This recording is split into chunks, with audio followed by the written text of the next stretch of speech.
আমাদের দেশে দাঁড়িয়ে রেখে দিলে মুরব্বী হয়ে যায়। ইন্না লিল্লাহি ওয়া ইন্না ইলাইহি রাজিউন। আর আমাদের কাছে এমন এমন প্রশ্ন আসছে যেগুলো আপনি চিন্তা করেন। মা বলছে তার সন্তানকে যে তুই এইমাত্র কলেজে গেলি, এখনই তুই যে দাঁড়িয়ে রেখে দিয়েছিস, তোকে দেখতে তো আমার বাবার মতো লাগতেছে। নাউযুবিল্লাহি মিন যালিক। এ হচ্ছে মা। এই মায়ের সন্তান ভালো হবে কিভাবে? আল্লাহর বরকতে আল্লাহ তাকে হেদায়েত করেছেন। আলেমদের আলোচনা শুনে ছেলে হেদায়েত পেয়ে গেছে, হয়ে গেছে, আলহামদুলিল্লাহ।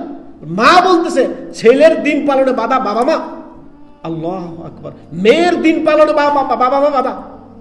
মেয়ে পর্দানেশী, মেয়ে দিনদার, আল্লাহ ভীরু, ছেলে দাঁড়িয়ে রেখে দিয়েছে, 5 ওয়াক্ত নামাজ পড়ে, আলেমদের আলোচনা শুনে, বাবা মা নারাজ।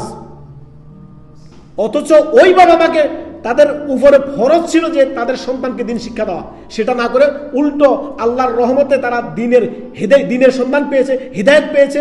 মেয়েকে পর্দা করতে দিবে না, মেয়েকে জোর করে আপনার সহশিক্ষা পাঠাবে, স্কুল কলেজ ইউনিভার্সিটিতে পাঠাবে, তাকে সহশিক্ষা, তুমি এই করো, ইঞ্জিনিয়ার হও, ডক্টর হও, এই হতো সেই হও, হয়ে মেয়ে দিনদার হয়ে গেছে। দিনদার মেয়েকে জোর করবে, চাকরি করতে হবে তোমাকে, ইনকাম করে খাওয়াতে হবে তোমাকে। আল্লাহু আকবার। আল্লাহ হেফাজত করে আমাদের ওই সকল ভাই বোনদেরকে যারা দিন পেয়েছেন, তাদের সমস্ত বালা মুসিবত মানুষের অনিষ্ট থেকে আল্লাহ তাআলা হেফাজত করুন। ওই সমস্ত জালেম বাবা মাকে আল্লাহ হেদায়েত দান করুন। কিভাবে মা বলতে পারে তোকে দেখতে আমার বাবার মতো লাগে? কিভাবে বলতে পারে একজন মা?